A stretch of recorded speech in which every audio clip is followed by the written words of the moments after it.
आप सभी को आम आदमी पार्टी के सभी कार्यकर्ता एंड सभी हमारे सीनियर सिटीजन लीडरशिप को नमस्कार।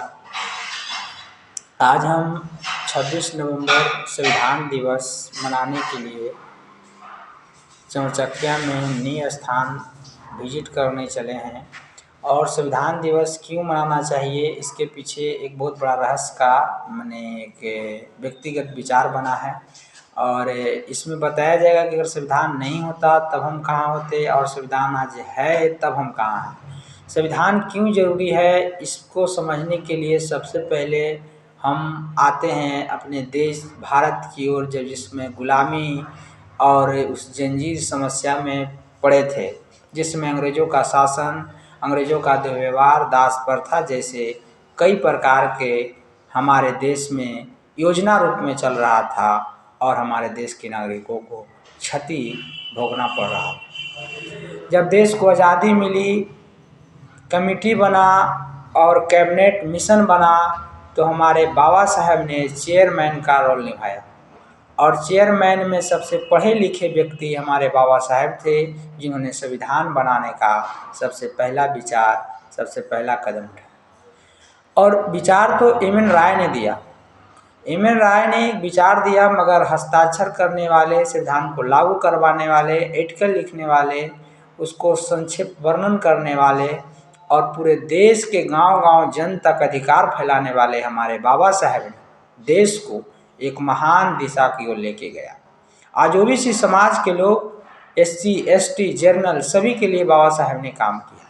मगर कुछ लोग ही, समाज के तबके के कुछ लोग हैं जो बोलते हैं बाबा साहब दलितों का नेता थे। दलित के नेता क्यों थे और कैसे थे, इसको समझने के लिए एक नया डिबेट और नए वीडियो में आपको हम बताएंगे। मगर सबसे पहले ये समझना होगा कि दलित का नेता बाबा साहब नहीं थे। बाबा साहब हमारे देश के 140 करोड़ जनता सबके लिए एक समान रूप में हैं और सभी लोगों को उनको सम्मान और आदर करना चाहिए, क्योंकि बाबा साहब ने सबको अधिकार दिया, सबको पूरी दुनिया में जीने की प्रथा को ताकतवर सार्थक बनाया, जाति पाति भेदभाव को ख़त्म किया।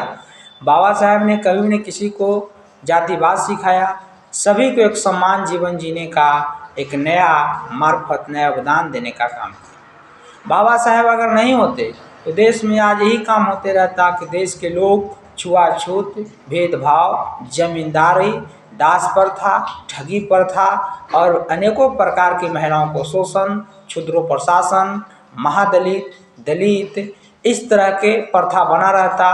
नीचे लोगों को, क्षुद्र लोगों को उसमें बड़े बड़े पंडित, पाखंडी ऐसे ऐसे व्यवहार बनाकर भेदभाव बनाया जाता और शोषण होता। मगर बाबा साहब ने सब चीज़ों को ख़त्म करके एक नया कानून बनाया, एक नया अध्यादेश लाया, एक नया लोकतंत्र के लिए नया पहचान दिया।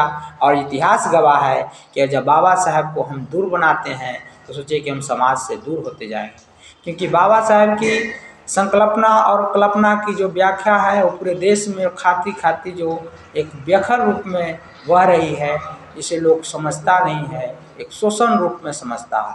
आज बाबा साहब को मानने वाले लोग बाबा साहब को मानते हैं और जो नहीं मानते हैं वो बाबा साहब को गलत और ठुकराव बात बोलते हैं। मगर मैं कहना चाहता हूँ उस व्यक्ति से कि अगर बाबा साहब की जगह अगर आप होते, क्या करते देश के लिए। बाबा साहब ऐसे पढ़े लिखे लोग, बाबा साहब ऐसे ऐसे जिम्मेवार लोग आज देश को एक ताकतवर देश बनाने का काम किया है। आप जिस नेताओं को आज रखने, जिस नेताओं को आज दलित और महादलित जैसे बना के बैठे हुए हैं, SC ST पे शासन करने वाले उस नेताओं से सवाल कीजिए योगदान किनका है, तो बाबा साहब का योगदान है।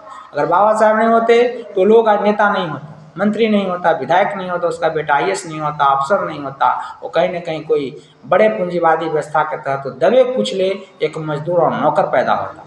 इसलिए मैं बाबा साहब को अपने हृदय से, अपने आप से उनका नमन और प्रणाम करता हूँ। जय हिंद, जय बिहार, जय भारत।